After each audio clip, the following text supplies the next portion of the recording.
Good morning, good afternoon, good evening, and welcome back for another week of live shows with yours truly, Kev Baker, coming to you live from Smart City, Glasgow, Scotland, beaming all around the world and back again on Truth Frequency Radio, where silence is consent. I'm absolutely buzzing, raring to get going on this, what is a huge week for KBS, and the big guests, they just keep on coming. They truly, truly do. Tomorrow night, we're going to have Jojo Seabacker on the show, so you don't want to miss that one. We'll be opening up the phones as well for people out there to speak to Jojo. And then on Wednesday night, we are going to be joined by Mr. Geordie Rose, founder of D-Wave Systems, the company that brought us the world's first and most powerful quantum computer, and now founder of Sanctuary AI. So he's going to be coming onto the show, try to clear up some of the mysteries that he's left us with along the way, and probably create a few more as we go.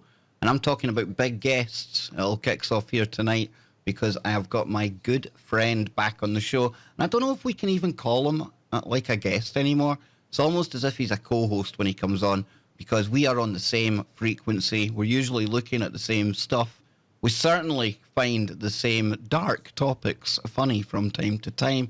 And I am, of course, talking about Charlie Robinson, the author of The Octopus of Global Control. Now, this is a controversial and humorous book that takes quotes from over 500 witnesses to some of history's greatest events and uses them to piece together and expose a century-long plan for world domination.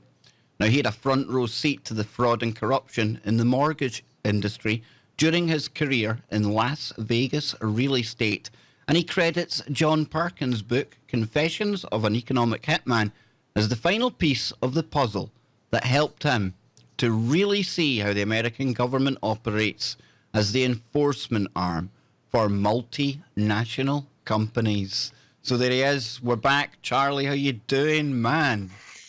I'm good. How are you? I should also say that Graham Hancock played a role in my awakening as well for the book, and I'm excited because tomorrow night I'm going to go see him here in Denver when he does a book signing. So I'm going to go swing by and listen to him buy his new book and learn a little bit about the history of America 100,000 years ago. Should be interesting. Well, you were the first person that told me he had a new book out. And as soon as I heard that, I was keeping my eyes open, saving up some pennies, and I got myself the audiobook version. I love listening to books. And when you listen to Graham Hancock reading his own material, it almost takes you away into a little world where you're there with him. You're like Indiana Jones. You're on this adventure. You know, he talks about taking you into the time machine, and it really feels like that. I'm quite envious, dude. You know, you were meeting David Icke. I mean, I went to see David Icke, but you done it like in this kind of tropical environment. And now you're getting to see Graham Hancock as well. You're really rubbing shoulders with the best of them, dude. And I've been sent on a special mission. Graham does not know this, but I've been sent to his presence has been requested for Anarchapulco 2020. Brian Forrester, who's his friend, who they've worked on books together, was there this year. Did a great job.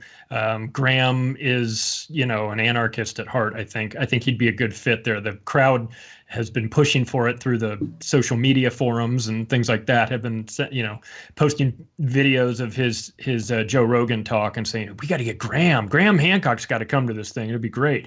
And I would be lying if I didn't say that.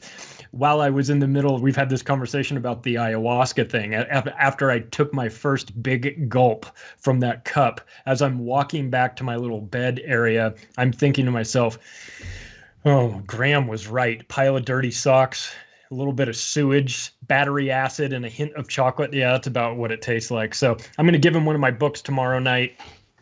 I quoted him 6 different times in it on a variety of things, including one that says, I think all politicians should be forced to drink ayahuasca 10 times before they hold political office, which I have always thought was a pretty good little bit there.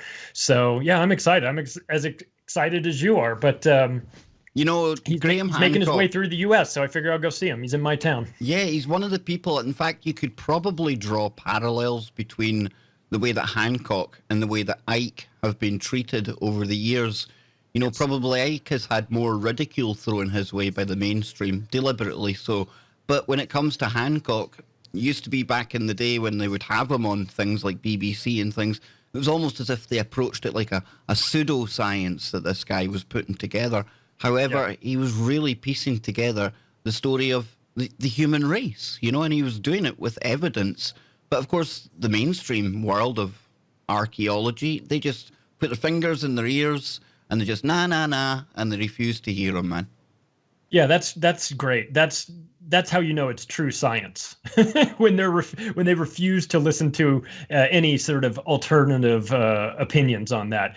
I've watched that video where he gets into it. He sort of was secretly recording at a conference when he was set to debate Zahi Hawass, and Hawass wouldn't show up to it, and he wouldn't stick around for the debate, but he was there, but he wound up leaving. They got in this huge argument, and Graham is, you know, from all accounts, I don't know him, but by all accounts, he seems like a decent guy who's presenting his side of the story. But it's funny that you get these people are very defensive and territorial about their beliefs. Someone like Hawass, who is sort of the keeper of Egyptian folklore, so to speak, does not want anybody coming up and challenging him and pointing out the information that Graham Hancock and Robert Schoch and everyone has brought forth about the water erosion on the Sphinx and questioning the actual date of its construction and things like that. They definitely stick their fingers in their ear and yell la la la so that nobody will challenge their established belief system, because if they were to find out that what they believed to be true was no longer true, there goes his career, there goes his reputation, he's done. So he's clinging to it. He's not being a scientist about it, he's being a prick about it. Yeah, exactly, he's just hanging on to his established beliefs. Hey, listen, we don't know everything. You know, it's okay to be wrong about this stuff as long as you're checking, as long as your intention is to find the truth, and things change, that's fine. I've been upfront about that with my book. I said, hey, listen, I put this book out. There's going to be a point in time, maybe already now, but definitely in the future, where some of the points in the book that I have proclaimed to be correct will come across and we'll discover that they were incorrect. And I'm okay with that as long as we get it right, because that should be the goal. It should be truth, should be what really happens. And so when you see people pushing back against this, when somebody new comes around like Graham Hancock or David Icke and challenges the established belief system, you get pushback. You know, like you said, when Graham Hancock or somebody goes on BBC, it's like a hand grenade with the pin pulled out of it. They're just hoping that he doesn't let go of it and blow up everything around him, you know, because they're just... I think they removed one of his TED Talks at one point as well. Well, they Charlie. did. Yeah, they did, which is, and I put that in my book as well. I said to the people running the TED Talks, if you want to silence somebody who's given a TED Talk, don't ban it, because all you do is make it 100 times more impactful. Graham Hancock's War on Consciousness was banned by TED. It was a TED Talk. They recorded it. He did it. They put it out. It got so much attention, they banned it. Then what happened? It got a couple million views after that, because you know what people said? They said, this is ridiculous. They went after the TED conference people, and they got pushback from all sorts of people, and eventually they had to reinstate it, but not before it went on the black market, so to speak, and went underground and got millions and millions of views. And so then when something like that happens, you have to look at the TED conference and say, what are you worried about? What are you hiding? If his is a war on consciousness and he's talking about psychedelics and he's talking about how we need to explore this and how a government's telling you that what you can and can't do with your body is ridiculous, it's none of their business to explore your own consciousness is fundamental to being a human being, and that how dare governments come in here and challenge this. Now, can you see now why people want him for Acapulco 2020? So you know, when you go out and do these talks and then the TED conference people say we're going to ban it, well, then what they're saying is this is important. We don't want you to know about it. And as far as I'm concerned, it submarines their credibility as well. TED, I'm talking the TED Talk people, not Graham. Graham has been doing this for 20 years, he sold 10 million books. I mean, he's not some kook on the outskirts. He's a guy that goes in, puts in the time and researches and takes years to write books. And when he writes Underworld, he did 200 scuba diving sessions in all over the planet to take a look at underwater archaeology that had been sort of lost. That's what really the guy, turned me guy on does to his him. work, man. Give him That's credit for that. That's what really turned me on to him, dude. These underwater temples and Yeah. perhaps pyramids, things like that. But you'd think they would learn a lesson. And I say that because here we are, we're talking about TED and the fact that they banned Graham Hancock's explosive presentation. And like you rightly said there, you're bang on, man. All that done was drive more and more traffic to look at what this content was. And here we are now, amidst the latest round of the digital purge, the digital holocaust. And when they're removing people and information, they should really pay attention to things like that TED Talk, like the Streisand effect. Because when you tell people that they can't look at something, or when you make somebody's content taboo and banned, what it does is it has that adverse effect. And you've probably just swelled their audience, or at least people looking for their material, tenfold. You'd think they would learn by now. Well, you would think they would learn, but as our topics for today, the social media gulag, the vaccine Gestapo, and the Venezuela Reichstag fire, we're going a little World War II themed here. What we're seeing with people like Alex Jones being once again deplatformed from Facebook and places like this is all you're doing is you're creating an underground market for his material, and and like most people do, when you make something illegal or you make something taboo, people want to seek it out, not because they're particularly into it, but they want to see what the problem is. They want to see what you're hiding from them. So what happened when YouTube deplatformed Alex Jones? His InfoWars subscription jumped by 2 million. His direct subscription. I don't mean subscriptions on YouTube because they were banning that, but I mean his direct to consumer Infowars.com membership grew by 2 million people. Why? Because people that didn't really care one way or the other about Alex Jones figured they would go see what all the hassle was about and see what the problem is. If they're going to all these lengths to ban him, well, then there must be something worth listening to. And so but this is how governments operate, and this is they don't.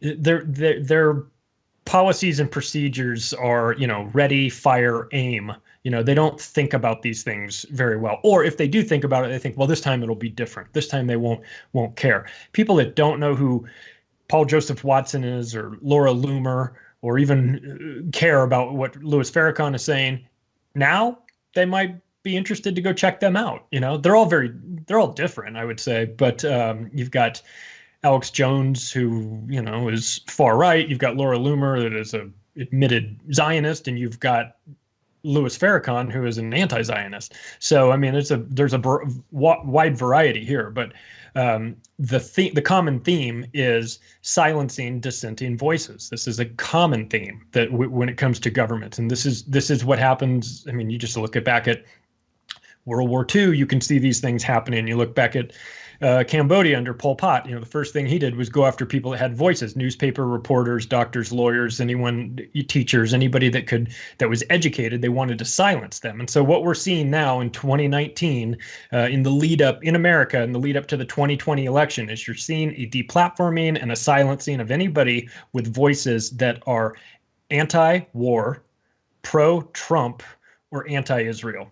And so what you get there is you get the banning of Alex Jones, Laura Loomer, Paul Joseph Watson, and Louis Farrakhan.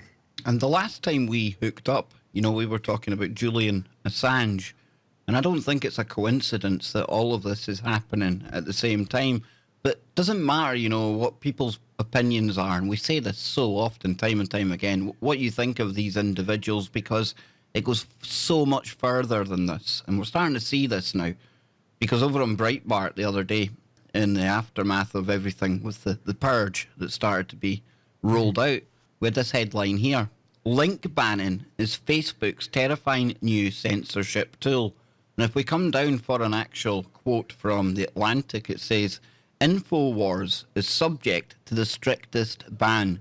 Facebook and Instagram will remove any content that contains InfoWars videos, radio segments, or articles. And in brackets, it's got, unless the post is explicitly condemning that content. And Facebook will also remove any groups set up to share InfoWars content and events promoting any of the banned extremist figures, according to the company's spokesperson. So it says in brackets as well, Twitter, YouTube, and Apple have all banned Jones and InfoWars. Think about that, folks. You know, they're telling you what you can and can't share, and they're giving you a kind of get-out clause as well. Because if you're willing to toe their party line and you're willing to throw hate and really go after these people like they are, then you're okay to post that stuff. Charlie, this is crazy. This is like being a Nazi. Yeah. This is like, you know, the early or the mid 30s where the Nazi party was burning books and they were telling you who was the enemy of the state. This is preposterous that this is happening now. I don't care what anybody thinks about Alex Jones. We all start this conversation about Alex Jones the exact same way, which is, and I think that's some why they things I used agree him. about, some things I don't agree with him about. But it none of that even really matters so much as it is just the silencing of these people is a slippery slope. And not to mention, it's none of the government's goddamn business what we're doing online, who we're talking to, what we're listening to. It's none of their business. They think that Alex Jones got Donald Trump elected president. That's what they think. I mean, they don't really honestly think that the Russians did it, because we all know that that's not a real story. But they do actually believe that Alex Jones had something to do with Donald Trump becoming president. Now, I don't know how they would quantify that. I don't know if it gave him 2 percentage points or 10 percentage points. Let me add to that, Charlie. Think of Clinton, who Jonesy truly went after, you know. And think of what we do know about her. Let's look at how she reacted in public to the killing of one of her enemies, you know, Muammar Gaddafi. We see she's a wicked, evil person, right? And you see the mud and the muck that Jonesy raked up about her. This is personal. I really do think it's got personal with her and all of her cronies underneath. And what a perfect kind of person to use as well, Jonesy, because he's so divisive at the best of times anyway. Yeah. Well, and you know, it's not like Alex Jones sat in his little television studio and made up all these lies about Hillary Clinton. All he had to do was find the truth and tell the truth about her. The truth is bad enough. So it wasn't like he was concocting these fake stories or he was coming up with all. They don't like it. So a prime example, they went crazy after WikiLeaks for, quote, hacking or getting this, you know, information from the Russians that hacked the DNC servers, right? That was the big story. You know what was never the story? The content of the emails that they got. They didn't want to talk about that. They didn't want to talk about that at all, because the content of the email, let's take this out of the equation. None of us think that the Russians hacked it. We all understand that Seth Rich downloaded it, gave it to Kim.com, who gave it to Julian Assange, or some sort of way it got to WikiLeaks and got out that way. All right. But the content of those emails was the John Podesta stuff, was the, you know, let's talk about, you know, pizzas and hot dogs, and Obama was flying in $65,000 worth of pizza and hot dogs from Chicago for a party, and Wet Works, and talking about Scalia, and talking about whoever leaked this and make an example out of them, and all these things. This is the content of the emails.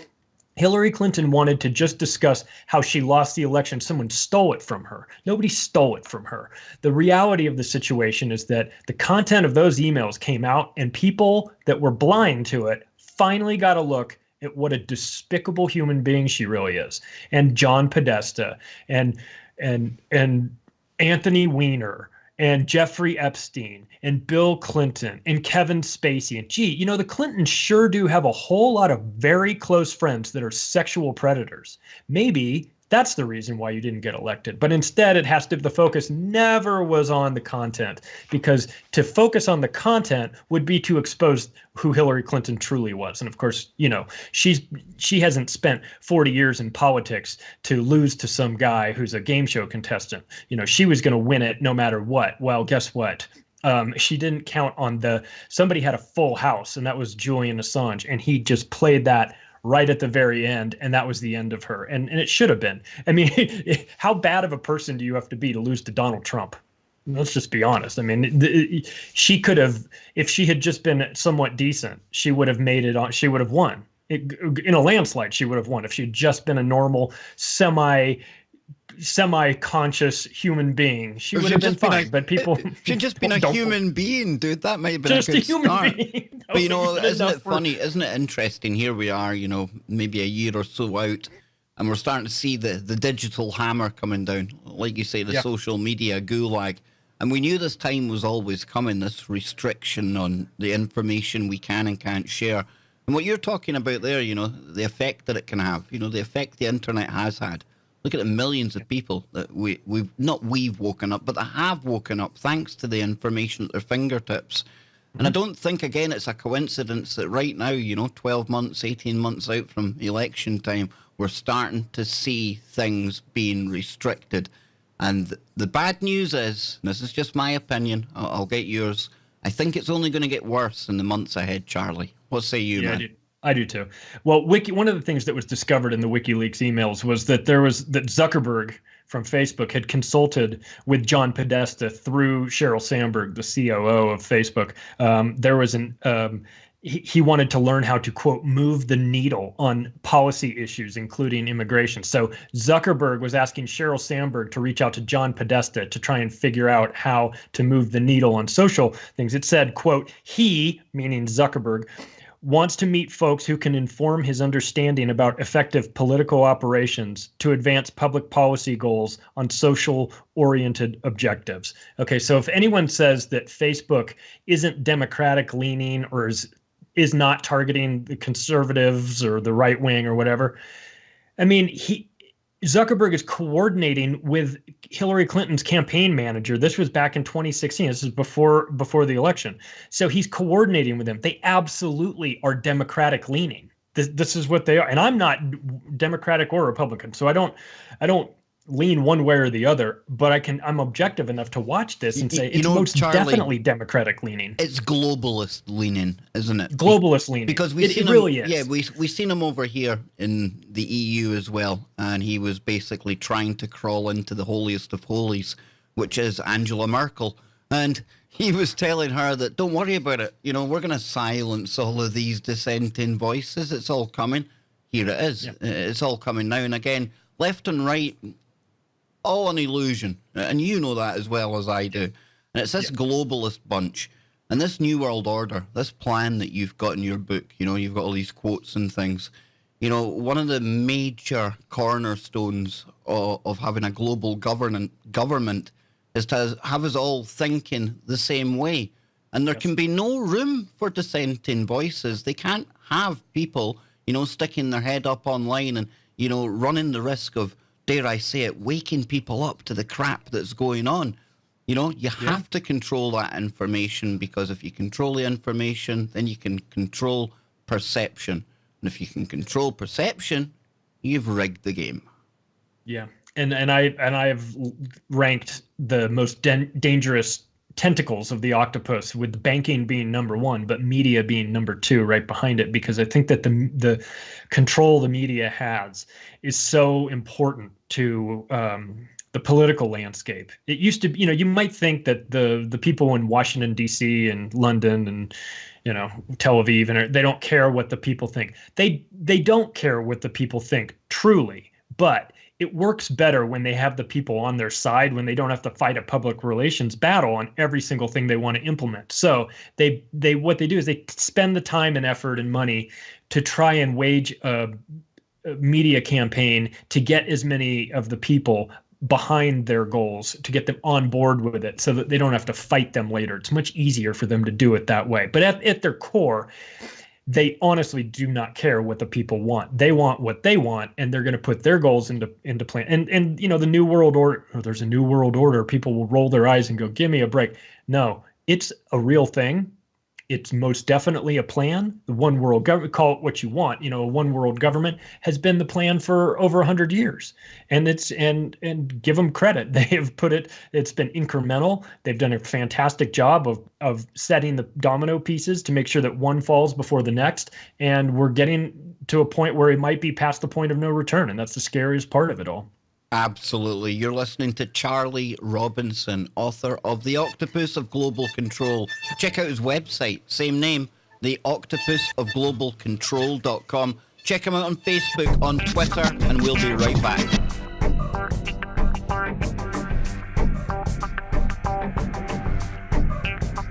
Welcome back, everyone, and our special guest today, Charlie Robinson, author of The Octopus of Global Control. And before the break, we were talking about how it seems to be more and more people these days are losing their voice online. And on top of that, we've also got news that Facebook, and let's face it, all the other big tech giants will follow suit because they're all in bed together. Folks, they're all the tech Illuminati, as I've been calling them recently.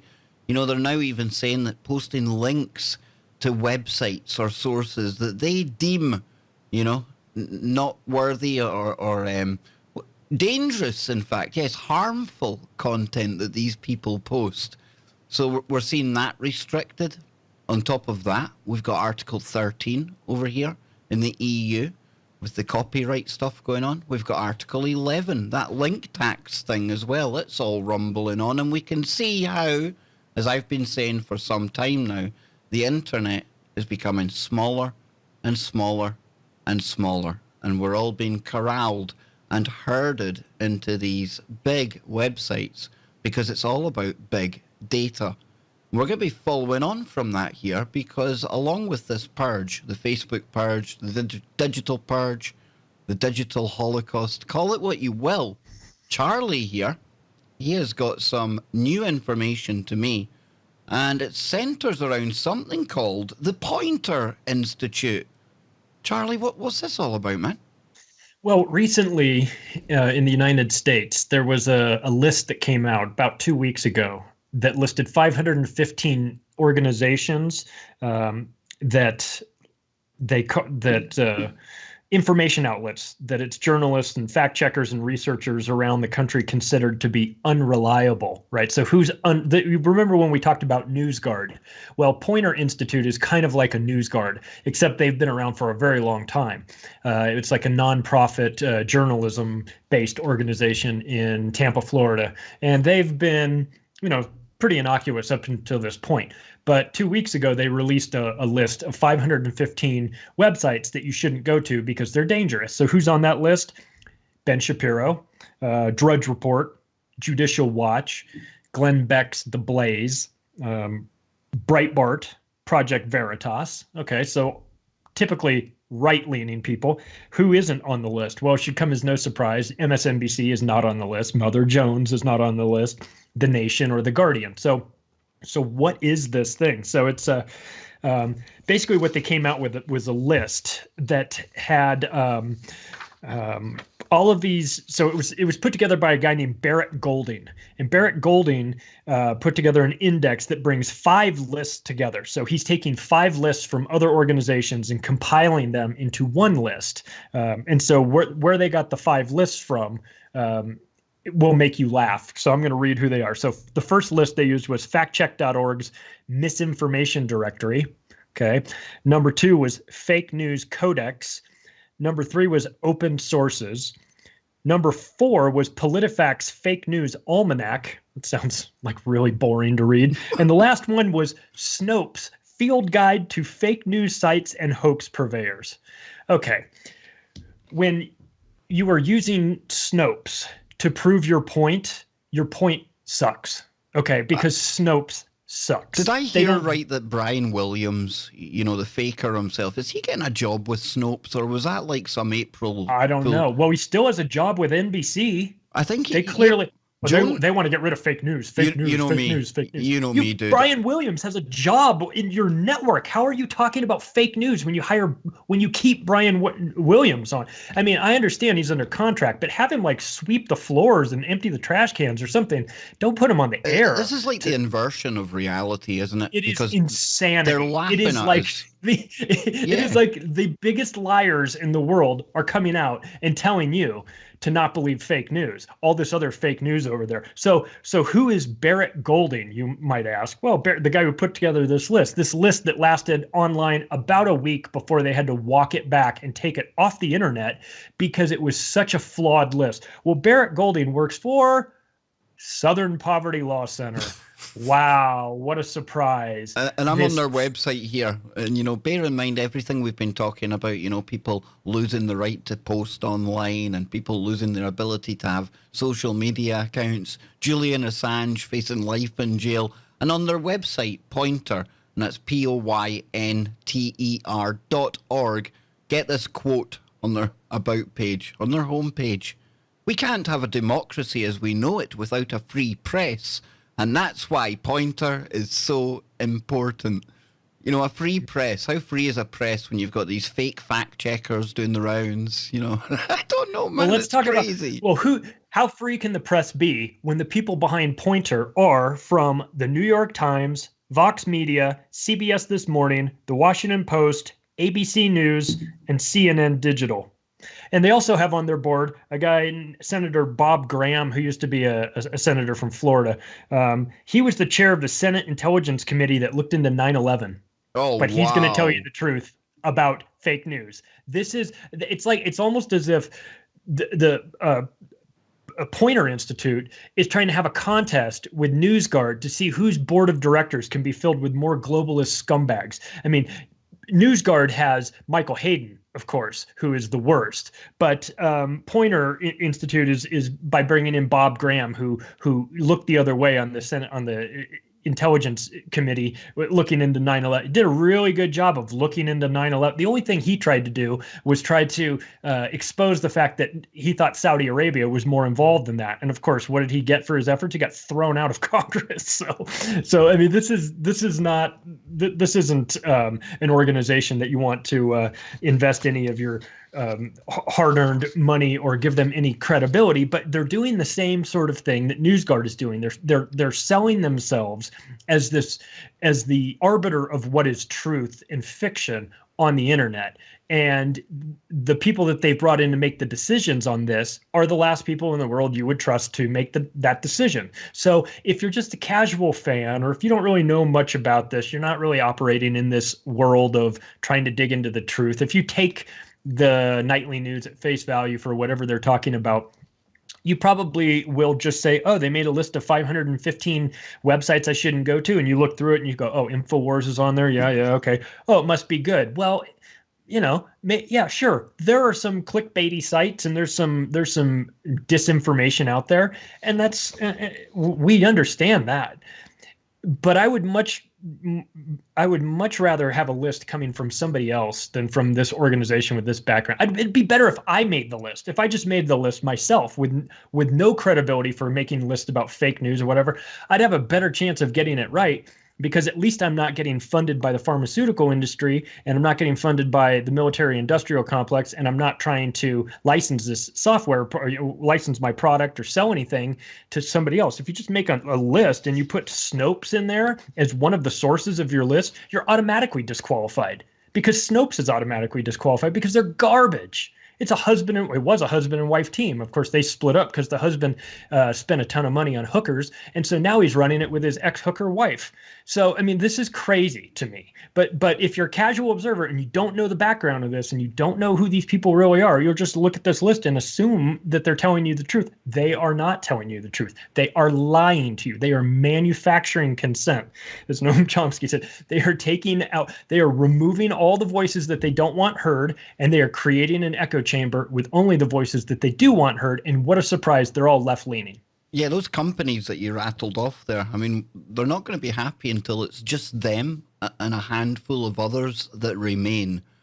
And your news, like the videos that we've seen from time to time posted on YouTube, and it's brilliant. It's a great way to show people how it's just one person basically writing the news, and it gets handed out to all the various stations. And that's the way it's going, folks. And we see it more and more over on YouTube. You know, it doesn't matter what topic you search for now. It's always going to come back with the mainstream version first. We've even seen Mark Dice searching for his videos using the exact title of the video. And, you know, it'll have millions of views, but it'll be like 6 pages down the search. Nobody goes 6 pages into the search, and they know that. The algorithms know this, Charlie. It's weird times, man. And how long until, you know, me sharing today's link with tfrlive.com in it, how long until that is a violation? How long until it's deemed that... Probably by the end of the week. That's what I'm saying, and this is why it's a slippery slope, and that's what people have to appreciate. Even if you aren't a fan of TFR, whatever network you might be a fan of, if it's information that goes contrary to the narrative that the mainstream are putting out there, then there's a target on that website's back, on that host's back, on that author's back. I'm not saying a physical target. They're not going to come and take us out in the middle of the night, but they unperson you. And in this day and age, that's as good as, Charlie. Well, before, what they would have done is they would have taken you down to the river and thrown you in there and stoned you to death to see if you float, to see if you were actually a witch or not. You know, but they don't have to do that these days. They just digitally do that to you. And so here's the update. This was on May 3rd. So this says, Pointer has shut down Unnews. Unnews was the list that was going. Its database highlighting unreliable news sites after discovering inconsistencies between sources used to build the database and its final report. After receiving complaints, Pointer conducted an audit and found, quote, found weaknesses in the methodology. Really? You don't say. Using Snopes, you found weaknesses? Okay, so used to categorize 515 news sites, according to a letter from editor Barbara Allen.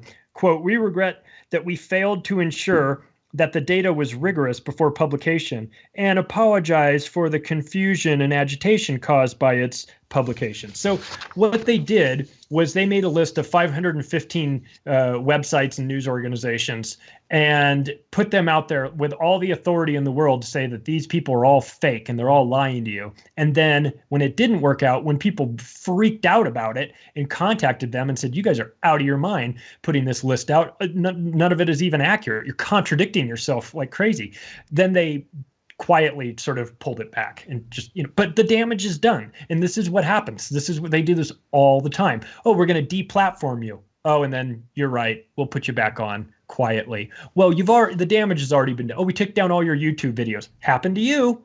And you're not even really talking about stuff that's all that controversial. You're talking about somewhat fringe, but you're not like militant one side or the other. You're really objective about things, and they took your videos down on some BS technicality. You know, so this is what they're doing. So they'll you know, it's like printing something in the newspaper, calling somebody a pedophile, and then the retraction is 6 months later on the last page in tiny print, you know? And so you're like, oh, great, you retracted the story, but nobody saw it. Everybody just saw the headline. So everybody sees that, hey, you're on the list of 515 websites that have to be banned. And then what they don't see is the follow-up that says, we screwed up. We shouldn't have put out this list because all of our sources are incorrect and blah, blah, blah. They don't see that. All they remember is that you were on the list. And that's what it's all about, just to create that perception, just so they can control it, can control what people think again. And I don't think I keep going back to coincidences tonight. And people that listen to the show, they'll know that I don't do coincidence. So you know what I'm saying here. All of this is coming at us at this time. It's orchestrated. And just last month, we had this over here in the UK as well. You know how they want to make the internet a nice, safe, cuddly place for us all.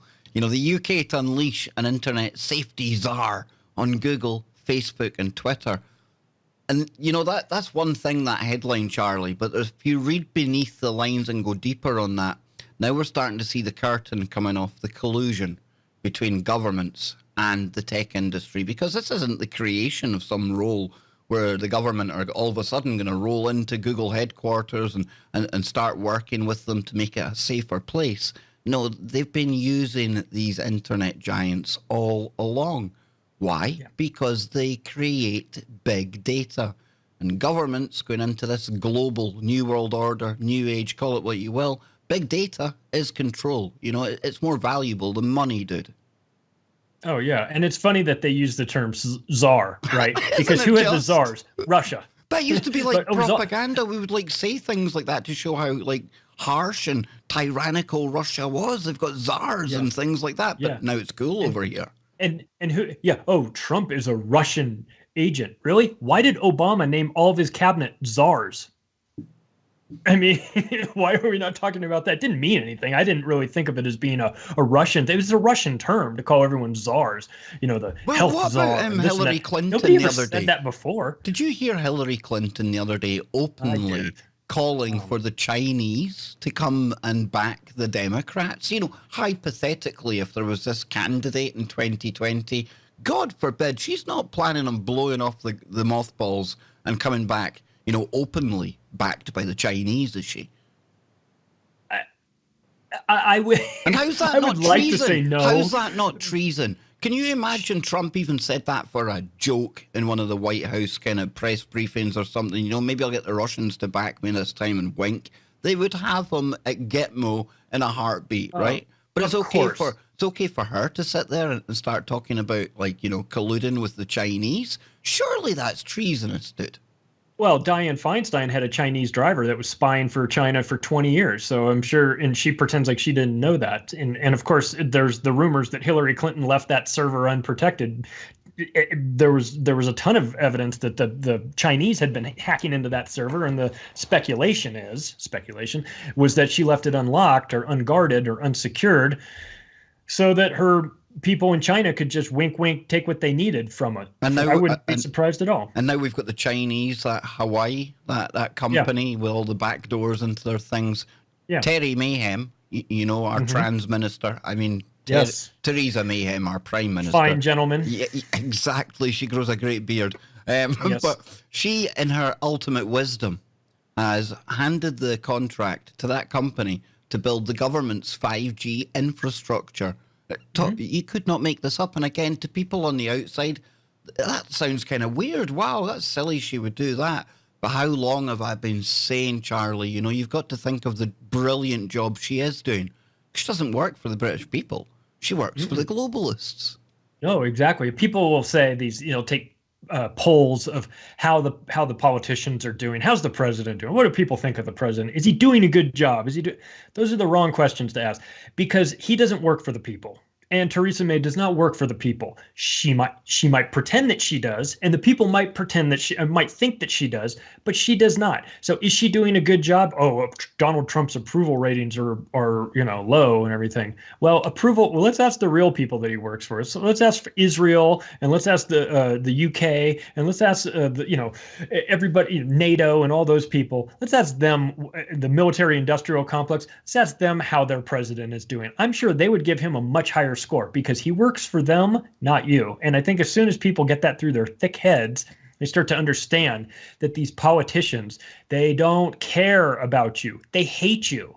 They're using you. They think you're stupid. Donald Trump is on record saying years ago, if I ran, I would run as a Republican because they're stupid enough to vote for me. Okay. Absolutely. He thinks you're stupid.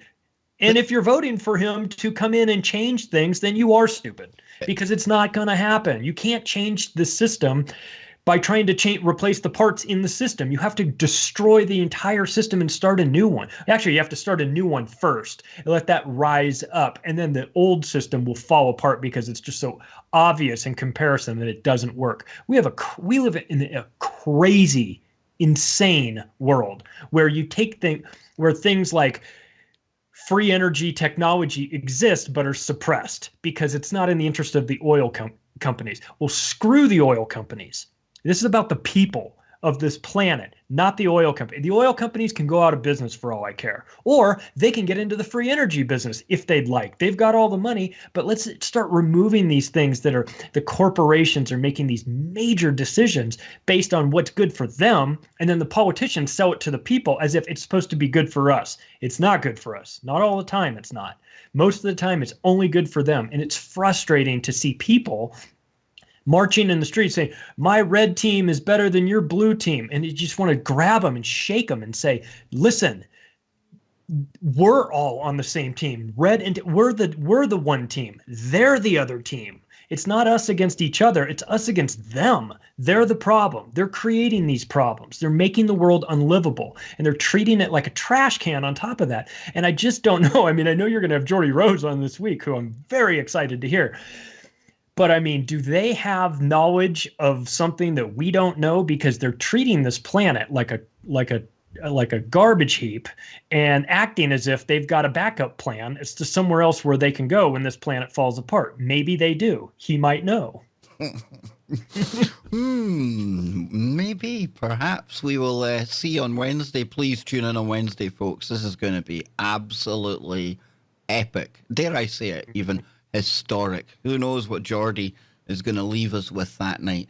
So before I get too far into that, I've seen in the chat room, spot on, Cave Lady in the chat room. You know, over here in the UK, be it Theresa Mayhem, Terry May, whatever you want to call him, her, non-binary, I don't know what it is anymore.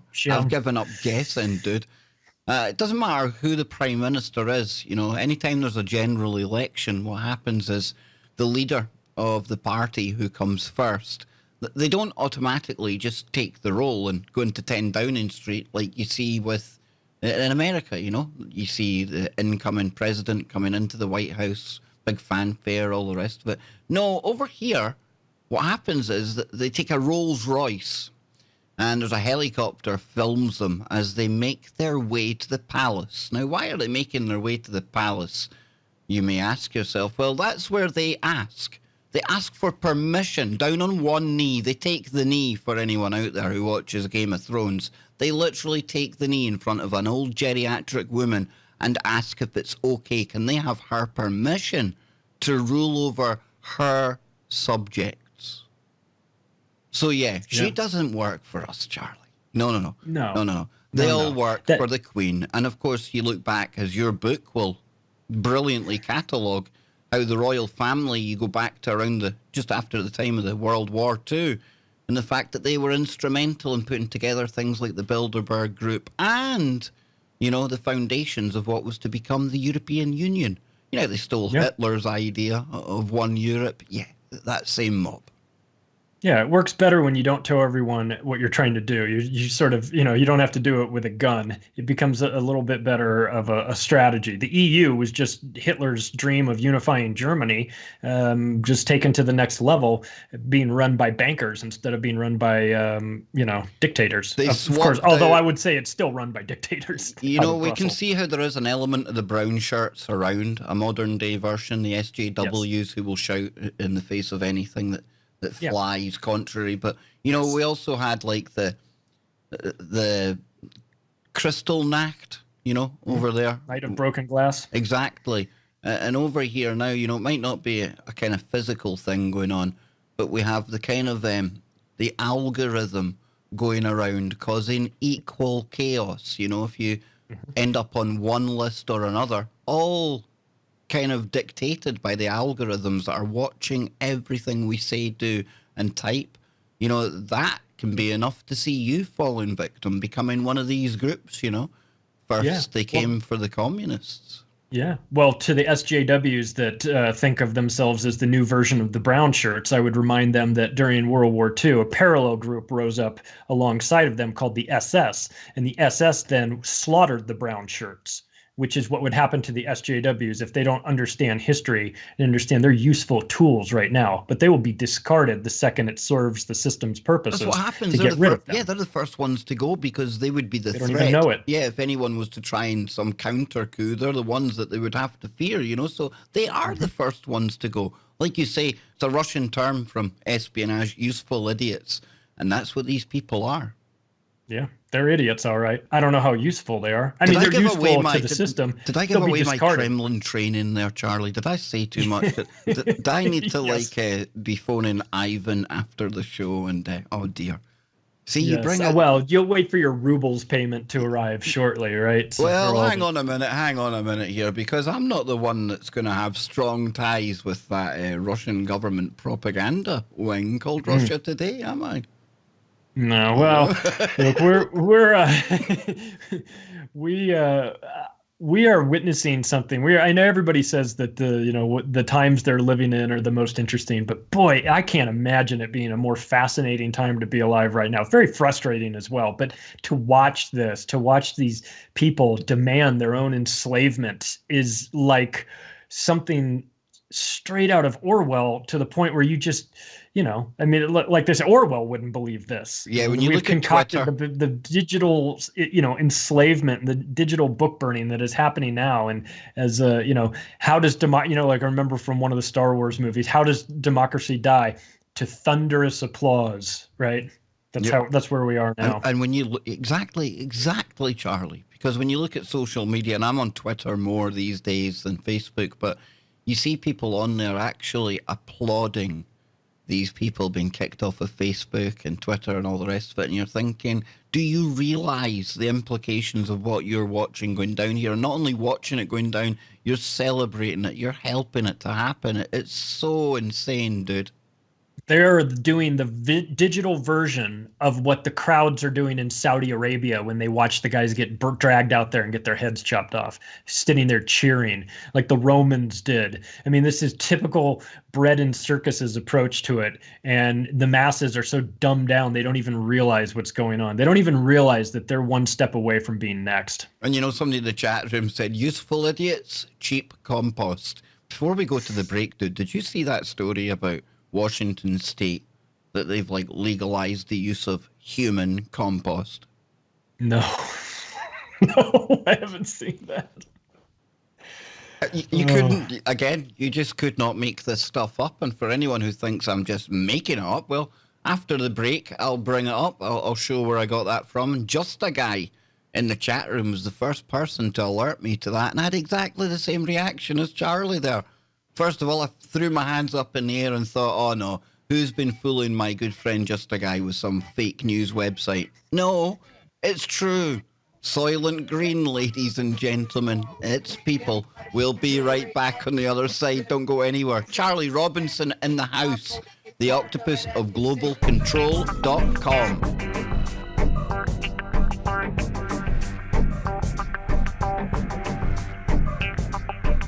Our number 2 with today's special guest, Mr. Charlie Robinson. And Charlie, before we launch back into this, let people know where they can get the book, where they can see you, maybe if you've got any upcoming talks, where they can follow you online while you're still online. Let's make the most of it, right?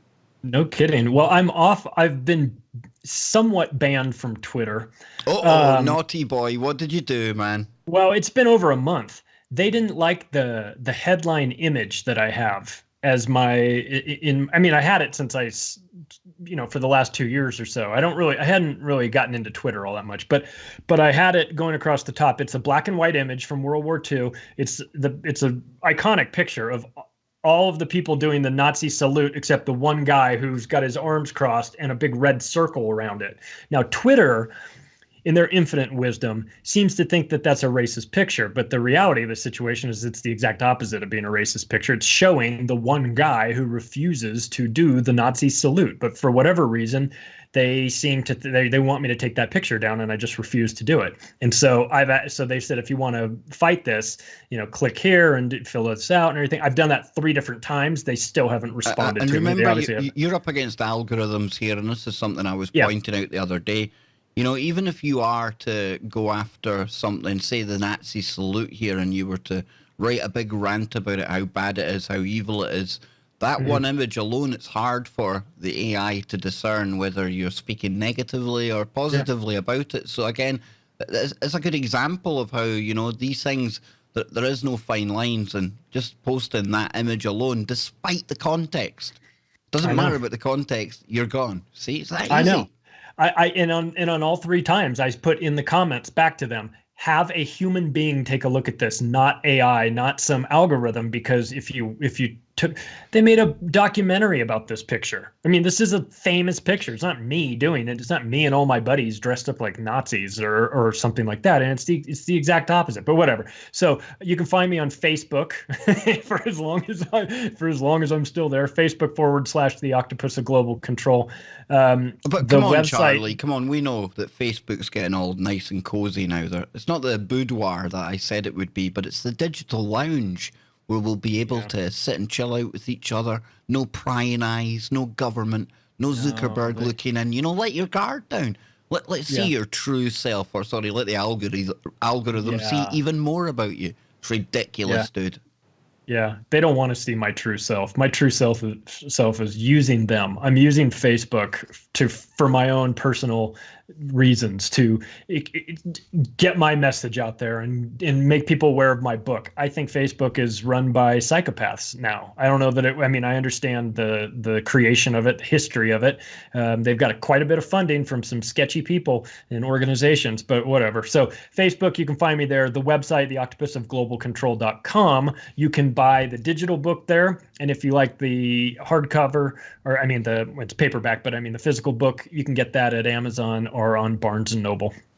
Absolutely, dude. Absolutely. And I've been showing your website here on the screen, and you've got that very same image at the header on the top of that. So please check that out, folks. The Octopus of Global Control. Now, something else we're going to move into tonight is the Venezuela Reichstag fire. Talk to us about what's going on there, because, pardon the pun, it's a flashpoint, right? Yeah, it is. And you would think that when you bring in Elliot Abrams and John Bolton, two psychopath warmonger Zionist shills that have a history of starting coups, you would think that they would be a little bit better at it, given all the practice. But they are botching this Venezuela thing. It is a disaster for them. And they've put Guaido up there as if he is the new president. And then I don't know if you saw that clip from the State Department. And the State Department in the United States has these little press conferences every once in a while. And this guy got on there. I forget the tool's name. They just rotate him out of there because they must be the worst job in the world to go up there and just lie your brains out to everybody. But he's going on and on complaining about how people are referring to Guaido as the interim president or as the unelected president, and he wants them to refer to him as the president of Venezuela. And so one of the reporters, the guy that sits in the front row on the far left, who's great, and I don't know who he is either, but every time I see this guy, he's raising his hands when it's his turn to ask questions. He asks great questions that put them on their heels. But he just goes, "Why are you upset about this?" And the guy's like, "We're not upset. We're not upset." You got to find that clip, and people have got to check this out. And he says, "Well, you're saying that 50 countries have acknowledged that Guaido is the president, but my last calculation of the United Nations is listed over 190 countries. So you're just a little bit over 25% of the countries, are claiming that he is the legitimate president. So that means you've got 3/4 of the world saying that he isn't, and you're upset about this." And the guy just immediately goes, spreading freedom and democracy and freedom and liberty, and okay, this press conference is over, and he walks out. It is just insanity. So my fear is that the Guaido thing is blown up, right? He wasn't elected president. He's a CIA puppet, just like all the other puppets, but he's not a very good one because he's a little bit too white. And the white people in Venezuela, and there's a small minority, are not exactly looked upon as being the most forthright people. You have the indigenous that are sort of what they call brown and black. There's a terminology for it. There's two major populations, more of a Hispanic, Spanish looking, and then there's also a darker component of the Venezuelan people, and they don't like the white guys, and rightfully so. Frankly, they've come in and destroyed, the country now with this Guaido thing. Now, with him losing steam and with him losing authority and with people not being on board with him, I think, and this is just speculation on my part, but after watching enough of these false flags and coups go wrong, I think what we can expect is for Guaido to get murdered and have it blamed on Maduro, because he is worn out. He is past his prime. Guaido has served his purpose, but he is not going to be able to get them to the finish line as the true candidate. And once the CIA understands and acknowledges this, they're going to kill him. And they're going to pin it on Maduro, and then they're going to invade Venezuela. That's speculation, but that's educated speculation on my part. And isn't it the case that, like, the Russians and the Chinese, they're quite cozy with Venezuela as well, right? Mm-hmm. They are. But Mike Pompeo says that every country needs to get out of Venezuela immediately. Stop helping them, except for the United States. Funny that he says that. Every other country is the problem. Get Russia out of there. Get China out of there. Well, wait a second. Who made you the boss? Who made Mike Pompeo in charge of this? We're talking about a foreign country. We're talking about a democratically elected president. Now, you can say what you want about Maduro, but he was elected, just like Chavez was. And the biggest conflict, the biggest problem that the United States has with them is that he does not want to work with their oil companies. John Bolton wants their United States oil companies to run Venezuelans' oil. That's not speculation. He said it. He said it on record. He said it in front of a television camera. He said it 3 weeks ago. So this is what it is. For people that are saying, well, the United States is just, there's a humanitarian crisis and we've got to go help them. Stop. Just stop. Humanitarian crisis is a code word for invasion, okay? Whenever the United States wants to spread democracy or stop a humanitarian crisis, you know who they send in? They don't send in nuns, they send in the military, okay? So it's all, they bombed Iraq, back to the Stone Age to protect them, to protect the Iraqi people from a dictator. Oh, thanks a lot for protecting us from this dictator by dropping bombs and killing over 1 million people. This is what the United States does. And for people that are sort of, look, I'm an American. I take no pleasure in saying this. It's a disgrace. It's an insult to who I am as an American to watch my government go around the world acting like the psychopathic cop that's just, looking in every car to see if there's anything good to steal and then pulling the driver out, writing them a ticket for something fake and taking them down to the station while they loot their car and call it civil asset forfeiture. Well, this is exactly what we're doing to foreign countries. We're looking around to see who's got anything good. Venezuela's got oil. They've got a dictator, or they've got a person in charge, a president that we don't like, so we call him a dictator. And then we start rattling their cage and try to get them to work with us. And when that doesn't work, we finance through the CIA, we finance an opponent. When that doesn't work, we throttle their economy by sanctions, which we've already been doing. And if that doesn't work, the next step is an invasion. And what I'm saying is that I think that Guaido will be murdered, be pinned on Maduro, and there will be an invasion. Because up to this point, sanctions haven't worked. Finding a president that will work with the United States hasn't worked. CIA backing a candidate and putting him in and trying to install him as the new president hasn't worked. So the next step is invasion, and it's coming. I hate to say it, but it's coming. And, maybe not so much with the Venezuela situation, but Iraq, Afghanistan, Libya as well, Just look at how well regime change has worked in these countries, We've probably left them in a worse state than what we found them, and they weren't exactly thriving to begin with. Although Libya and Muammar Gaddafi, he really was a thorn in their side because he dared to start talking about trading in gold and creating his own currency and even, empowering the other African nations around him as well. And when you start talking about bringing people together like that, well, you don't last too long. But tell me, Charlie, is Venezuela, is that on that famous list of countries that Wesley Clark gave us back in the day? It's not. No. It's not.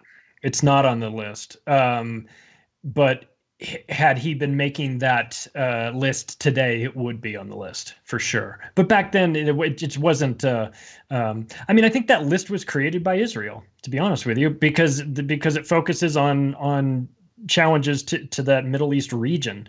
So that list, that was one of the most enlightening sort of behind the scenes moment that you could get to see General Wesley Clark talking about that on Democracy Now, the list of the 7 countries that they were going to invade and regime change in 5 years. I mean, to say that out loud as a fact, which of course it was stunning. And it was a remarkable insight into how the minds of these psychopathic people running our governments operate. I mean, they just do not care for humanity and lives. They don't care. They see it as the ends justify the means. They are. I don't know if it's a satanic thing. I don't know if it's just straight pure psychopathy that makes them do this. But it is. There's a common theme there, and that is that they want to remake the world in their own image with their own reasons. And if you watched it, after World War I and after World War II, these countries that were demolished,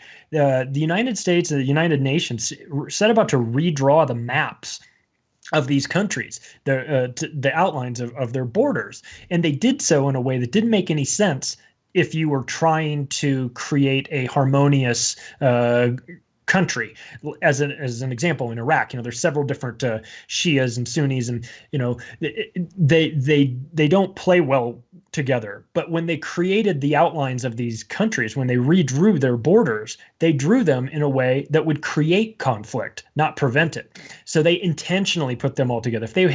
If the intention was to redraw the map of the Middle East in a way that there would be less fighting, it would look a lot different from what it is now. The way they did it was they set it up so that there would be never-ending conflict, and as long as there's conflict, no one group can really grow out of that. And of course, Israel's role in this is that they don't want a challenger in the Middle East. Israel and Saudi Arabia play for the same team, and what they do not want is a challenger. And so, what a surprise! Who's John Bolton talking about now in the news today? Talking about going after Iran. He has the biggest hard-on for Iran. He wants them dead. He wants all those people dead because he works for Israel. He's a dual citizen, just like Pompeo.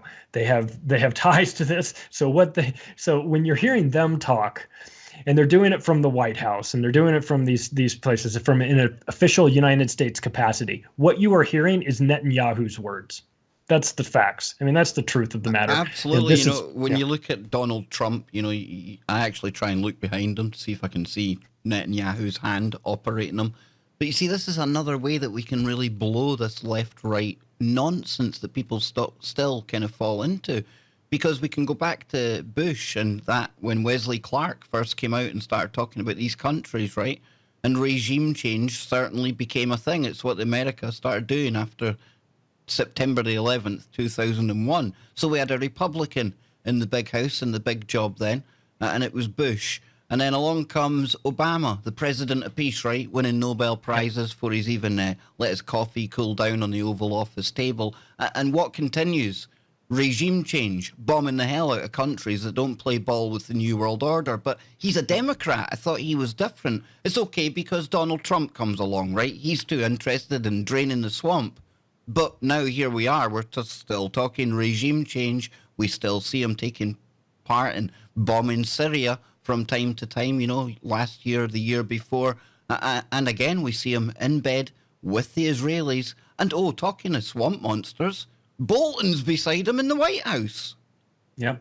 You see how they're all the same, Charlie. We see how they're all the same. The agenda remains the same. The characters, they come and go, but the agenda keeps going. They drained the swamp, but filled it back up with the sewer. And John Bolton is from the sewer. This is in Elliot Abrams too. I mean, these are guys that they love murdering people. I mean, I think we should put it in terms like that, because they talk about humanitarian things, all these very sanitized terms, this very nice way of discussing these things. But what we're really talking about is murder. We are talking about sanctioned murder by one government against another. Venezuela has done nothing to the United States. Not only that, they actually supply heating oil to the northeast of the United States at a discount. I think actually free. They've contributed. There are hundreds of thousands of people in the northeastern part that during the winter count on Venezuelan heating oil to keep themselves alive. And the United States wants to cut that off because we don't agree with Venezuela. So look, it's not about what's good for the United States people, because if it was, they'd continue to allow that heating oil to flow. It's about regime change. It's about taking control of the Venezuelan oil fields that have, by all accounts, more oil than Saudi Arabia. So we're going to get it. We, not you and me, but I mean, the United States is going to get their hands on that oil. No, dude, it's me and you. We're going to get it ourselves. We're going to become these like oligarchs, and we're going to get big white cats and stroke them on our base. You know, that sounds a bit wrong, but you get the image, right? You and I are going to be, our oil company is going to be like those people that were in the Gulf of Mexico, like filling buckets with oil that had washed ashore after the BP oil spill. That's our version of the getting in the oil business. But this is and it's all sort of this is the calm before the storm with regards to Venezuela. But the reality is that people are going to die in this, and it's a horrible, despicable thing. And I hope that we don't. I hope something comes up and the United States, American people, wake up to this. Maybe it's more like a World War I scenario then, with the Archduke Ferdinand, maybe when he was taken out. It's kind of that kind of echo in history. Yeah, I mean, we laugh and things, but on a serious kind of note, I mean, when you look at America, you've got China, you've got Russia, probably Iran. They're probably friendly with them as well. Kim Jong-un, he's out playing with his new fireworks. He'll probably want to get involved if something happens. Sure. All joking aside, it's quite serious, Charlie, right? Well, it is. I mean, and now the United States is trying to demonize China for being, for buying oil from Venezuela. Well, what do you expect them to do? I mean, of course they're buying oil from Venezuela. Why wouldn't they? So but because Bolton's plan is to fight everybody. Of course, he's never going to do it himself. He's too much of a chicken to go out there and actually do anything on his own. This is a guy that at one point whispered to one of these. I forget. I got to get the story straight. But there's a guy that he whispered to him, "We know where your family lives. We know where your kids are." Somebody that was going against his wills. I mean, John Bolton is a despicable human being, and for Trump to be surrounded, like you said, for him to be surrounded by Pompeo and Bolton, and then talk about how he's cleaning up Washington and draining the swamp. I mean, give me a break. Who would ever believe him when he brings some of the worst people in the world back? I mean, if he could put Netanyahu in his cabinet, he would. I mean, there are very few people missing from this equation. I mean, was Dick Cheney not available? This is insanity. But here we go again with Project for a New American Century, the Venezuela edition. And of course, while all this is kind of playing out, we have had, a renewal of the conflict over in the Gaza Strip and things. Mm-hmm. We see Netanyahu, getting back to work as normal. And again, when I talk about Israel, and I'm sure you're the same, we're not talking about the ordinary people in Israel. It's this evil government, and they are evil, folks. You just have to look at their actions to prove that. Yeah. It's nothing against Jews, nothing like that. It is a club. Like the cabal we talk about over here. It's a club of gangsters, Charlie. That's what they are. It is. Well, for sure. I mean, the Likud party in Israel was formed by terrorists. They're a terrorist organization. I mean, Menachem Begin was blowing up hotels and blowing up U.S. embassies, and he was a terrorist, and he was involved in the creation of this government. And Netanyahu is taken up. They have this philosophy that the ends justify the means. Whatever happens, happens. Whatever happens, if it's in the interest of moving their people along or doing what's in their best interest. If a couple people have to get murdered, if we have to bulldoze and take over all these establishments, if we have to shoot kids with snipers, if we have to shoot the press with snipers, we'll do it. But, they don't care. They don't seem to care at all. And this mentality, this ends justify the means with regards to regime change, land acquisition, and murder. it's not limited to just the United States. I mean, all of their best buddies are like that. The UK spent 200 years terrorizing countries around the world. Now they just do it with their banking, of course, but the United States is the military arm for it. Israel does the same thing, just very quietly. Saudi Arabia does the same thing. They're bombing the hell out of Yemen, and they're going to wind up killing millions of people by starving them to death. So what's it all for? These are our allies. These I mean, we're bad enough, the United States, but then we have friends like Israel who needs enemies. You know what I mean? They're working against our best interest on a daily basis, pretending to be our allies while infiltrating all of the United States government, definitely the media. And then God forbid you bring that up and point out the true obvious facts of it. And then someone says, you're anti-Semitic. Not anti-Semitic, pointing out the obvious. What's anti-Semitic about this? What's anti-Semitic about saying that you guys are all in charge? They should actually change the definition of anti-Semitic, because it should actually just say to point out the obvious, because this is what they'll call you. Do you know what I mean? Yeah, exactly. But let's when we look at that country, though, I don't forget about the UK's role in that. You had the Balfour Agreement back in, I think it was 1917, where he promised the Rothschilds, not the true Jewish people, the Rothschilds, a piece of land over in the Middle East where they could set up. And of course, it was only after Hitler came along and created a crisis big enough for them to justify doing that did it all happen. So yeah, we talk about the military machine out of the US, doing their part for the New World Order. But having been in the British Army myself, I would like to forget about the role that we've played, Charlie. But we've just been as bad. We've been in cahoots all the way, dude.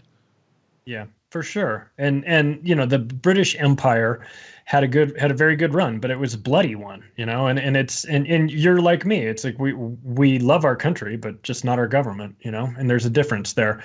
We don't recognize these psychopaths as representing us. They're maniacs. We're not into that. I mean, at least you and I, we've had enough conversations to know that we feel like, you do your thing, well, I'll do my thing. Like, don't hurt me, I won't hurt you. We don't have anything to worry about. Let's all sort of get along. We don't all have to agree, but we also don't have to invade foreign countries for no good reason. We don't have to lie to, through the press. I mean, we're in a sea of deception and just an ocean of lies. It's crazy. And for SJWs that would listen to a conversation like me and Charlie are having right now, this would be like throwing holy water over somebody that's possessed. Oh yeah. Because they would cry hate speech. They would say how we're calling for violence. Now, it doesn't matter. You've listened to the show. Neither of us are calling for violence. Neither of us are being hateful. But this is how it works. And when those people call for that, the tech giants, what do? They come along and, well, before you know it, it's Kev Baker and Charlie Robinson and TFR. They're gone. They're unpersoned. Their links are persona non grata. That gets you put on a list. You see how it all starts rolling together, folks, and why this is so important. So, Charlie, we're about to go to the break again, my good friend. We've got one segment to go. It's flying by, always does with you. But, your links one more time before we get into the weird and wonderful world of something else that's fallen victim to the Facebook censors. Anti-vaccine. So let people know where they can find the book, etc. Yeah, the non-polarizing topic of anti-vaccine. This is why, ladies and gentlemen, this is why Charlie Robinson is in a handful of people that I have on a list. I have a list. Yes, I've got a list. Charlie is deemed too dangerous for YouTube. We'll get into more of that after the break. But where can people find your links, man? You can find me at theoctopusofglobalcontrol.com. You can find me on Facebook /The Octopus of Global Control. You can find me on Amazon and barnesandnoble.com. Absolutely, dude. Yeah, you're a dangerous character to bring onto the show here. Yeah, absolutely. You're hurting my family, dude. I can't pay the bills after having people like you on here. Your truths are too hot to handle. You see, folks. Well, we'll talk about rainbows and unicorns next. Can we? Next time around. Yeah. QAnon, it's safe as well. They don't mind you touching quarter truths, non-truths, but you get nothing but the truth here with Charlie Robinson. That's why the algorithms on YouTube, they absolutely hate this character.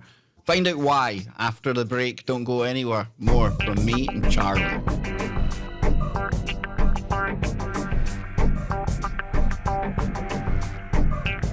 Welcome back, ladies and gentlemen. Final segment of today's Kev Baker Show, right here on TFRlive.com.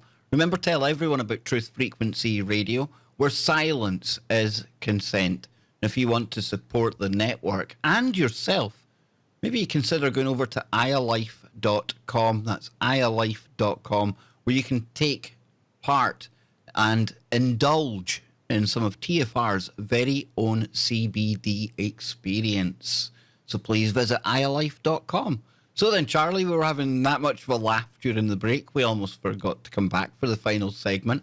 After me and you finish today, we hand over the baton to Dr. Brooks Agnew and Lucky for Quantum Connections. But we've got one highly controversial final segment to go. And you see, before the break, I was deeming you the man that YouTube just loves to hate. That's because when Charlie comes on the show, we cover topics that the algorithm doesn't like. But that doesn't stop us because, like we say here on TFR, silence is consent. So yes, my man, you're on a list of a few people that I won't name publicly. I told you during the break. You know, it's a very prestigious list you're on. Popeye's on there. I make fun of that when he comes on the live stream. But no, the algorithm definitely doesn't like you, dude. No, I'm sure it doesn't. But, you know, I want to talk about important things. I want to talk about things that we're not allowed, that for whatever reason, if we're not allowed to talk about it, then I want to talk about it. It makes me want to talk about it more. That's what it makes me want to do. Yeah. And what we're seeing in the United States right now, lately, has been a coordinated push to demonize anybody that they label as anti-vaccine. Now, they don't label them as people that are interested in knowing more about vaccines or interested in vaccine safety. They just call them anti-vaxxers. And that's by design, of course. That's a term. Now, you know, there's lots of ways to look at the vaccine argument.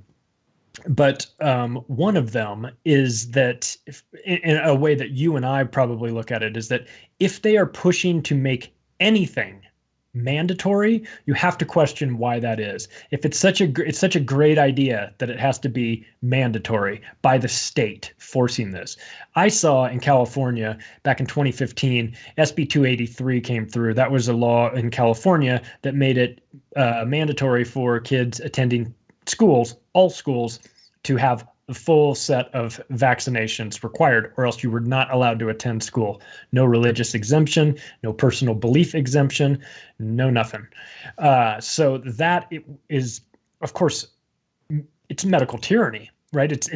But the pro-vaccine people will say, how dare you anti-vaxxers with your pseudoscience and your questionable intelligence put all of us at risk. And of course, the most obvious response to that is, if your kid is vaccinated and vaccines work so well and your kid is so magically protected, what difference does it make what I do? You've got a magic bubble around your kid. Mind your own business, right? But they don't like that because they don't want to see that. They want to try and make everybody become part of the system. And when the system that you and I know is deeply corrupted is telling you that you have to do something, well, much like them telling you you're not allowed to talk about something, if they tell you you have to do something, I probably don't want to do that. And so when you take a look at vaccines, what you're finding is that the real science that Del Bigtree and people like Del Bigtree are doing, that's looking into these, that are asking reasonable questions, they are silenced. Their voices are not welcome. You're not going to see honest debates on your nightly news because the nightly news gets 2/3 of their advertising revenue from Big Pharma. Well, Big Pharma Charlie, is not going to. Let's throw in Andrew Wakefield at this point as well, then, because he literally got chased out of the UK when he started making the link between MMR and autism, you know what I mean? So we've been talking about getting unpersoned tonight. He literally had to flee the country, dude. Yeah. Yeah. Oh, and there are holistic doctors that in either 2015 or 2016 in Florida were getting whacked like crazy. Yeah, within the course of 3 months, they were turning up dead all over the place. I remember doing microbiologists. I remember doing a series of shows on these people that all, and it was all down to some enzyme that they were talking about, or at least that was a common denominator. It was GC-MAF. that they were talking about, and what they were asking is, they were talking about Nogales and GC-MAF. They were asking, why is Nogales being found in these kids that have autism when it wasn't present at birth? It was showing up at 18 months to 24 months. It was coinciding with when they were having vaccinations, and what they're finding was Nogales was in there, and Nogales was ripping apart their insides. It was turning off as they say, turning off the burglar alarm, opening up the front door, and allowing everything else to just come on into these kids' bodies because the Nogales was doing so much damage to it. So and they were saying, well, if you give them GC-MAF, then that takes care of the Nogales problem, and then the next thing you know, they were all whacked, or chased out. And there were even guys in the I think it was Chris Noakes in the UK that was chased to Switzerland, and then it probably had his operation shut down in the UK, and I think later had it shut down in Switzerland. It was either Chris Noakes or David Noakes. I can never get the names right. But anyway, there's the medical industry in the United States is full of examples of them releasing products onto the market that they say were safe, that are approved by the Federal Drug Administration, only to watch those things turn around and injure people or kill them.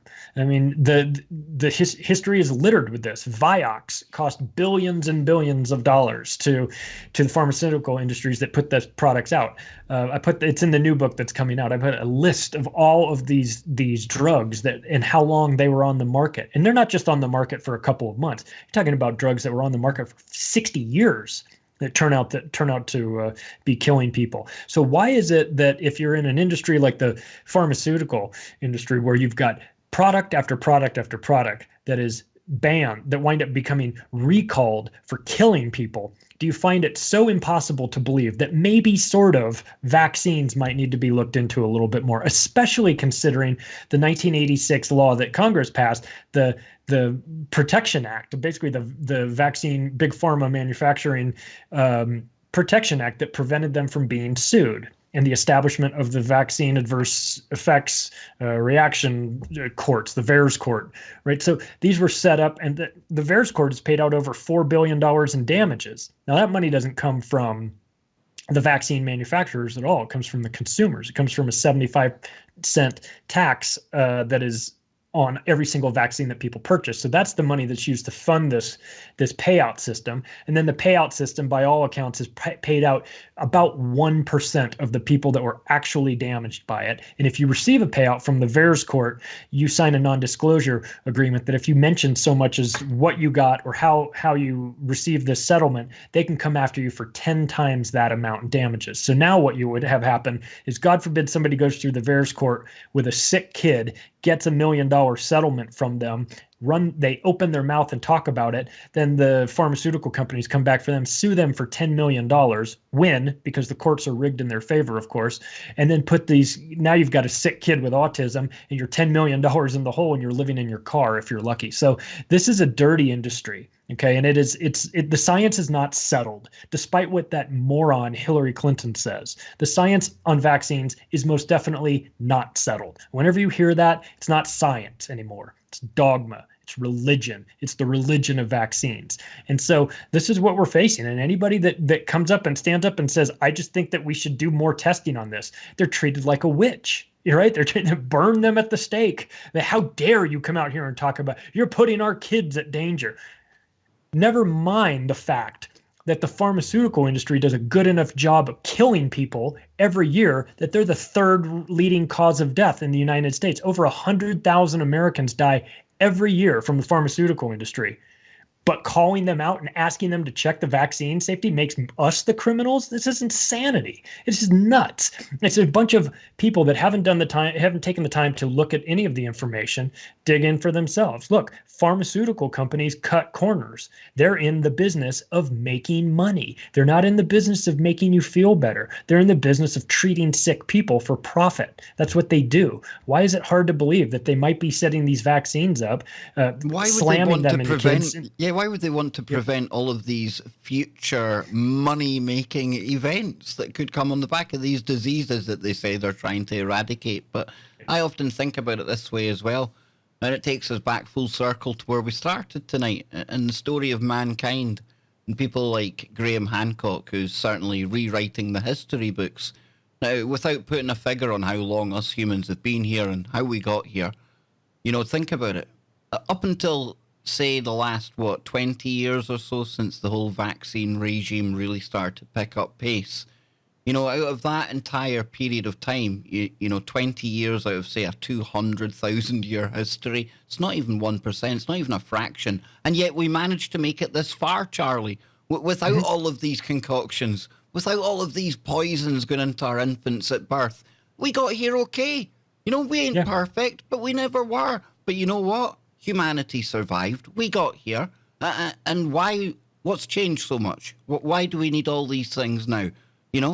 Think about it, folks. Think about it. Exactly. Think about it. We don't. This is a profit. So what the pharmaceutical industry has discovered is that healthy people don't make any money and dead people don't make them any money, but sick people do. So if you can have a nation of sick people, then they've got a built-in industry right there. They can just mine those sick people all day long. They can come up with new diseases. They can manufacture new medicines and then create, retroactively go back and create a disease that it works for. Like Zyban. So as an example, Zyban and Wellbutrin are the exact same chemical thing, chemical compositions, exact same pill, marketed differently. Same thing, different names. Wellbutrin is used to treat depression. Zyban is used to help you quit smoking. They took one medicine that they'd already done the R&D for and went out and found a new thing that they think it could treat, which it was treating depression. But then they said, well, maybe it'll help quit smoking. Because from a business standpoint, the sunk costs are already paid for the R&D for Wellbutrin, right? But then they just take that same thing and hand it off to the marketing department to create a new, well, what else can we use this for? Let's say it helps people quit smoking. Well, maybe it does. Maybe it helps 10% of the people quit smoking. I don't know what the number is. I'm making that up. That's like that Champix I took. It's the same gear, man, and I'm telling you, that literally rewired my mind. And all in the name of making me not enjoy nicotine anymore. But that was literally changing who I was. And I've told some of the dark experiences I've had on that. And like you say, again, you're spot on. You always are. But these things, they're not initially meant as stop smoking kind of drugs. That's just something else they can make money off in the background. No. And I was reading something, I think it was Scotty Lopez, our friend that had posted a story about, is it Ambien over where you live? And people in their sleep getting up and killing people and almost drowning. And this is Ambien's on the market and is readily available. And they know all this, but that's okay. It's good to go. Makes money, right?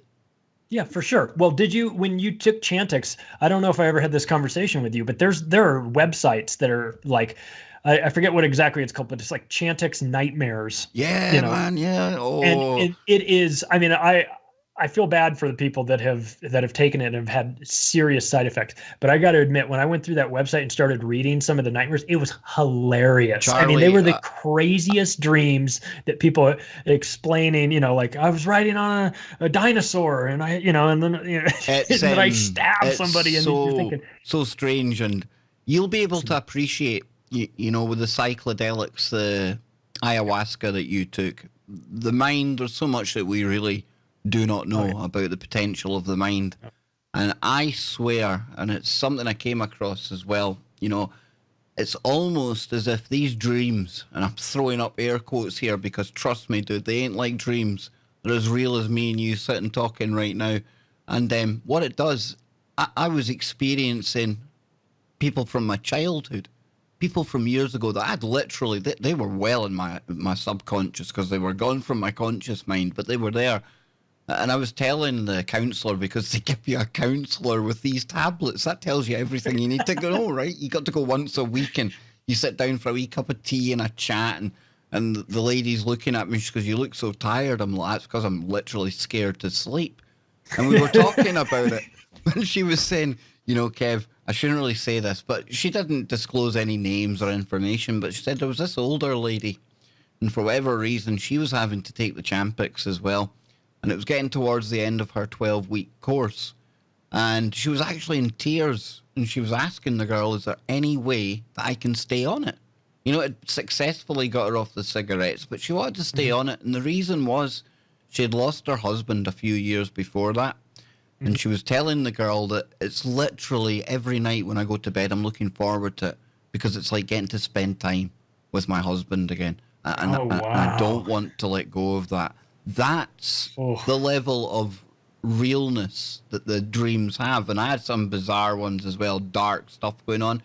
But we talk about going on psychedelic journeys, you know, out of our bodies into other dimensions. There's something temporal, you know, some temporal quality to what you're doing in your mind with that stuff. It's weird yeah, gear, that's dude. danger. That's scary. But this is why when here in the US we have television ads that run, and it looks like they're all made at some factory somewhere, because they all look exactly the same. It's like a family that's going to have a picnic, and their kid and everybody's having a good time, or maybe it's a family reunion and everybody's getting around, and it's just a very generic sort of visual. But then at the very end, and of course running underneath it is in tiny print are some of the side effects. But at the very end, they're required to mention the side effects. And the side effects that they list for a lot of these drugs are hilarious. It's like rectal bleeding, involuntary sneezing, uncontrollable arm movement that may become permanent. And it's like, but you won't have hay fever anymore. I read them out on the Great. show one night, and bearing in mind the reason they were taking me off the cigarettes was the fact I've got really like bad COPD. My lungs are in crap order.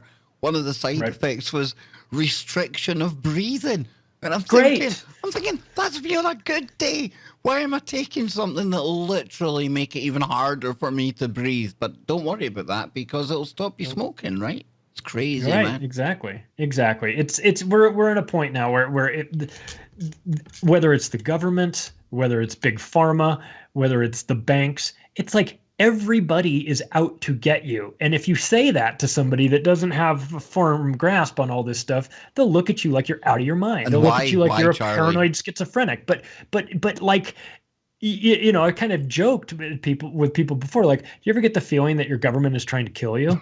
Well, the answer is they are. I mean, all you have to do is look at these crazy depopulation agendas and the chemtrails and the GMO foods, and the only explanation you can come to is that they're actively trying to kill you. And you know, the reason... So that's the only thing that makes sense. Yeah, and the reason that it feels like they're all trying to do the same thing, they're all coming after us, even though they're so separate entities on the face of it, is because they are all separate tentacles. You see where I'm going here, Charlie? I do see where you're Separate going, and I love it. tentacles of this octopus of global control. So it's just behind the curtain. You know, we're starting to see more and more of these tentacles emerging by the day, but it's there, and it's all connected to that central body. They're all call it a cartel, call it the deep state. In fact, the deep state's way beyond. It's below. It's on one of the tentacles. They work for the body. That's what it really is, Charlie, right? Yeah. Yeah. And much like how I ended the book, we can end our 2 hours here by leaving it on a positive note, and to say that this is, we have some dark activities happening that our governments and big businesses are involved in. But the race is there's still a little bit more left to go in the race. We can still turn this around. I mean, we have the numbers, right? We have more people. There's vastly more of us than there are of them. And awareness to this is the key, which is why you're seeing people being silenced on social media. You're seeing versions of events on the mainstream media telling it one way. They don't want you to become aware of this, because awareness of this scam, of this game that has been played on us, makes it less effective. If everybody understands what's happening, they can't pull it over on us. But unfortunately, a lot of people aren't aware of this. Either they're too stupid to be aware of it, which is possible, and I don't mean that I mean, I know it's insulting to say that, but I don't mean that. I mean, they're just not capable of figuring out this puzzle. And then there's a lot of people that are smart enough to figure it out, but are bogged down with the day-to-day activities of life and raising kids and going to work and doing all these things that you need to do, that even if they wanted to get involved in it, they don't have the time or energy to. And so they count on that. They count on a large batch of people that are too dumb to figure it out. They count on another batch of people being too preoccupied to figure it out. And then, of course, there's a smaller sliver, which is the people that are listening to this, and and the people that we have come across over the years of being in this industry. And that is people that are like, it's so obvious what's going on. Why can't you see it? And we're screaming like, pay attention, watch what's happening, watch how they're doing this. This is why they're doing it. This is how they're doing it. And that one little sliver of people are the people that they're trying to shut up, because you can't run this scam if everybody understands how the game is played. We're the crazy ones, Charlie. We're the crazy ones. And sometimes the crazy ones change the world. They really, really do. Yeah. And I want to just throw this out there for people listening to this. You might be enjoying this topic, this conversation right now. Well, it's going to roll on after the break right here on tfrlive.com, because that's how we roll. Because Lucky and Dr. Brooks Agnew, they're going to be joined by Cherie Gio and possibly Joe Joseph. What they're going to be talking about is the criminalization of pain patients, cancer patients, and their doctors. This isn't about drug addicts. This is about driving people to suicide. The fraud, hashtag opioid crisis, opioid hysteria. And this is something that I've really unfortunately had a kind of front row seat watching this. Absolutely love Joe Joseph, as everyone knows. He's my brother. He's the one that roped me into this radio world. But it's painful because I've kind of built up a good relationship with him and his family, Charlie, not just Joe. And his wife goes through pain that I can't even appreciate. I can't put myself in her shoes at all.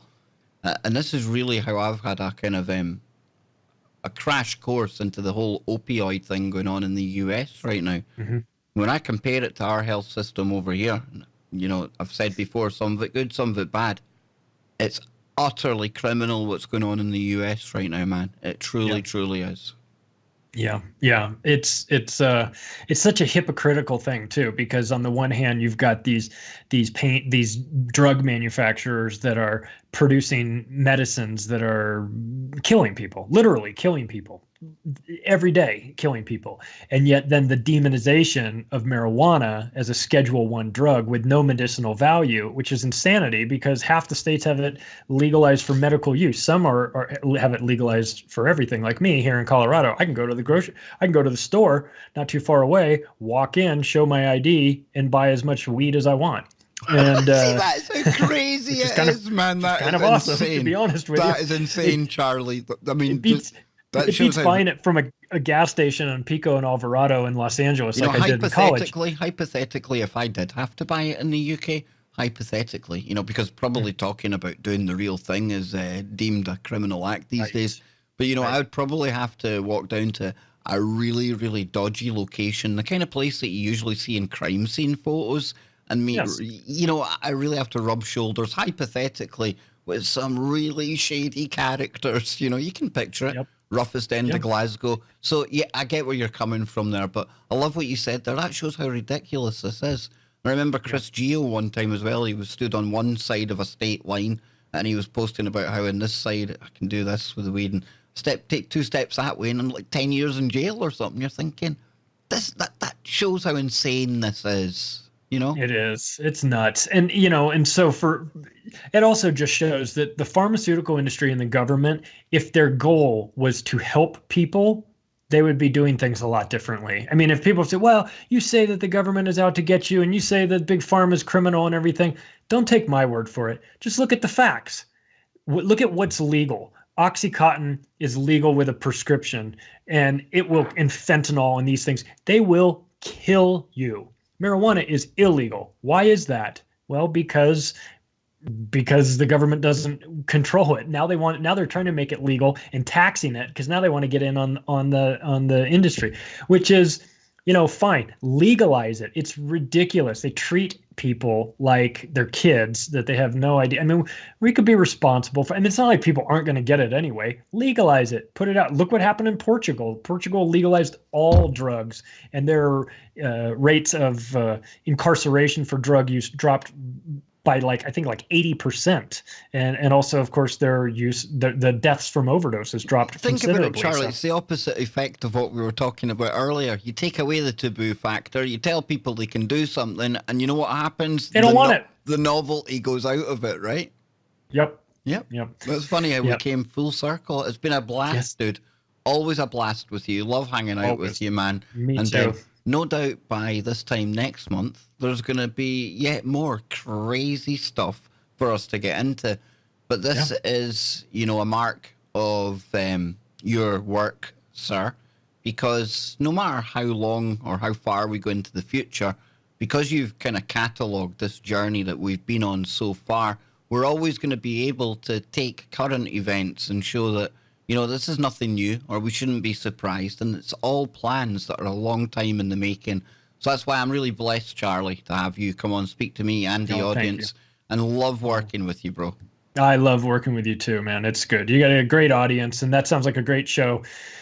Dr. Agnew and Sherry and If you've got one question everybody, for, it's an all-star lineup. If you've got one question for Geordie Rose when he's on later in the week, what would it be? Come on. Put you on the spot, man. Are you considering making AI sex robots? Oh, I've already got one. Oh, shh. Sponsored by Sanctuary AI. I'm only joking, folks. I'll be back tomorrow with Jojo C. Backer. It's one less sleep until Geordie Rose gets here. Are you excited? I am. Wherever you are, make it TFR and didn't touch that dial.